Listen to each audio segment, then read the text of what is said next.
Hi guys, this is doctor Aarti here from Pain Care Clinic Zirakpur Chandigarh.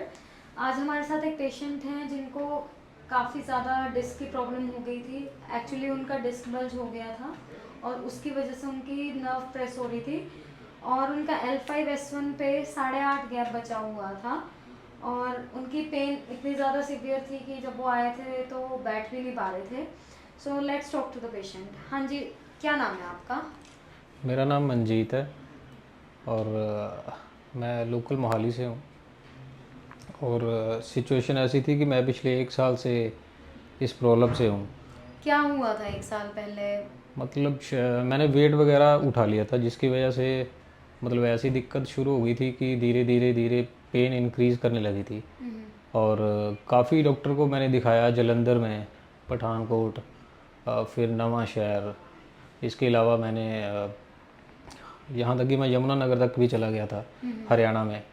और टोटके वगैरह भी काफ़ी कोशिश करी, कहीं शायद उससे भी ठीक हो जाऊँ। दिक्कत क्या हो रही थी आपको? दर्द कहाँ हो दिक्कत रहा ये थी कि जो लोअर मेरी L4 L5 और S1 था, उसमें स्पेस बहुत ज़्यादा कम हो गया था। और जिसकी वजह से मेरी लेफ़्ट लेग में जो सियाटिका की प्रॉब्लम शुरू हो गई थी। और मुझे ड्राइव करना ज़्यादा पड़ता था और पेन इंक्रीज़ होती गई। और मैंने काफ़ी डॉक्टर्स को दिखाया और मेडिसिन भी काफ़ी ली। मैंने 30-40 हज़ार से ज़्यादा मैंने इन्वेस्ट कर दिया इस चीज़ के ऊपर, बट कोई भी इम्प्रूवमेंट नहीं दिखी। और सडनली फेसबुक पे आपका मैंने ऐड वगैरह देखा मैम का, और उसके बाद मैंने यहाँ आना शुरू किया। जब मैं यहाँ आया तो ऐसा सिचुएशन था कि मैं बैठ भी नहीं पा रहा था, और इवन कि मैं चल भी नहीं पा रहा था प्रॉपर। तो मुझे अभी ज़्यादा टाइम नहीं हुआ, मैं हो सकता था मैं 7 दिन में भी ठीक हो जाता, और बीच में मेरा थोड़ी सी मिस्टेक हो गई थी, मैं 2-3 दिन गैप कर बैठा। और अभी मुझे 14 और 15वां दिन है मेरा, और मैं अभी जो फिज़िकली बिल्कुल फिट हूँ मैं अभी। और मैं आगे भी शायद ये अब है कि आपको चलने फिरने में चलने में मुझे अभी कोई दिक्कत नहीं है, हाँ। चलना बैठना। और जॉब पे बिल जा रहे हो अभी?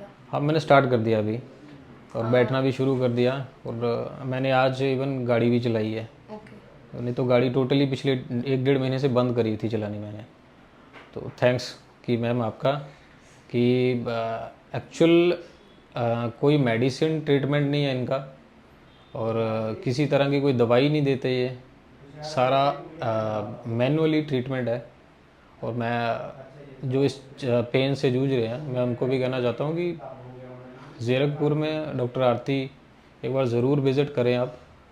और बेस्ट ट्रीटमेंट है मेरे ख्याल से स्पाइन के लिए। एक्चुअली क्या है ना, ये जो प्रॉब्लम आ रही है आजकल सबसे ज़्यादा यंगस्टर्स में ही आ रही है, जी। बैठने की वजह से। कंटिन्यूस जो सिटिंग हो रही है, जॉब सेडेंटरी लाइफस्टाइल हो गया हुआ है। कहीं भी जॉब है, मान लो आप जैसे बैंक में करते हो, तो उसमें क्या है, सारा दिन बैठे ही रहना है आपको बिल्कुल काउंटर बिल्कुल पे।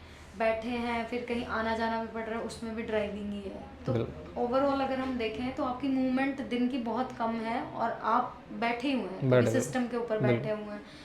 तो पोस्चर इतना ज़्यादा ख़राब हो जाता है उसकी वजह से। जब काम कर रहा होता है आदमी, कमा रहा होता है, तो वो चीज़ें इग्नोर करता रहता है कि बिल्कुल नहीं, हम छोड़ देंगे बीच में तो हमारे लिए दिक्कत हो जाएगी, हम कैसे निकल सकते हैं। लेकिन आपके साथ भी जब हुआ, आपने धीरे धीरे पहले इग्नोर ही किया होगा, बिल्कुल। फिर जब असहनीय हो गया, जिस दिन बैठा ही नहीं जा रहा था उस दिन तो काम भी छूटता है, सब कुछ छूटता है। सब कुछ छूट गया। मैं खाना भी लेट के खा रहा था इवन कि। और ये मतलब सारा कुछ जो चेंजेस हुआ है लास्ट 15 डेज़ में ही चेंजेस हुआ है, जो पिछले मैं 1-1.5 साल से परेशान था। तो यही है कि बेस्ट है। बैंक वाले हैं या जो भी आईटी सेक्टर वाले हैं, उनको सबको ये दिक्कत आ रही है। बैठे रहने से मसल टाइटनेस इतनी ज़्यादा हो जाती बिल्कुल है, फिर डिस्क पे प्रेशर आना शुरू हो जाता है और वहाँ से डिस्क स्पेस कम हो जाता है। तो मैं यही बोलती हूँ एक्चुअली पेशेंट्स को भी कि अभी प्रॉब्लम कम है, इसका इलाज एक बार टिक के ले लेंगे तो जल्दी रिकवर कर जाएंगे। नहीं तो वो गैप्स में, जैसे आपने बोला कि आपने गैप्स डाल दिए थे, तो वो एक्सटेंड हो जाते हैं मेरे जो को। ट्रीटमेंट और एक टाइम है। चीज़, मैं पीजीआई भी गया था इसके लिए। उन्होंने जस्ट मेरी जो रिपोर्ट पुरानी चेक करके कुछ नहीं कहा, सीधा ट्रीटमेंट होगा तुम्हारा। क्या मतलब ट्रीटमेंट? बस इसका ऑपरेट होगा, ओके। और कुछ नहीं है कि जा तो हम थेरेपी प्रॉपर करावे हैं उसके लिए। वो जस्ट उनकी जो फाइनल डिसीजन था, 1 दिन में वो ट्रीटमेंट होगा भाई, इसके अलावा कोई आपका हल नहीं है। और वो मैं करवाना नहीं चाहता था। देखिए सर्जरी कराना जितना आसान लगता है सुनने में, पहली बात तो अफोर्डेबिलिटी नहीं होती हर एक बंदे के लिए। जी अगर कोई करवा भी लेता है तो उसके बाद कितने चांसेस हैं कि आप रिकवर करेंगे और कितनी उसको आप अपना मतलब नॉर्मल लाइफस्टाइल में वापस आ पाएंगे कि नहीं आ पाएंगे, बिल्कुल प्रिकॉशंस कितने रखने हैं, उसके बाद वो सब चीज़ें सोचनी पड़ती हैं। तो बिल्कुल हम यही सजेस्ट करते हैं पेशेंट्स को कि जितना हो सके सर्जरी से बचो। अर्लियर स्टेजेस पे अगर आपकी बॉडी कोई साइन दे रही है कि पेन आ रही है तो उसको सीरियसली लो थोड़ा सा। 2-4 दिन अगर मेडिसिन खा के नहीं बात बन रही है तो that means you need proper treatment, because pain killer is not the ultimate treatment. Right कितनी देर खा लेंगे, ज़्यादा देर नहीं खा सकते हैं। बिल्कुल। खैर एनी हाउ अब आप ठीक है बिल्कुल? नहीं मैं बिल्कुल ठीक हूँ और अच्छा है आपका ट्रीटमेंट जो तरीका है वो बहुत बढ़िया है। स्टाफ जो है फुली मैं कहूँगा एजुकेटेड है इसके रिगार्डिंग कि बहुत अच्छे तरीके से ट्रीट किया और अभी बेटर हूँ मैं पहले से बहुत ज़्यादा। Thank you so much. और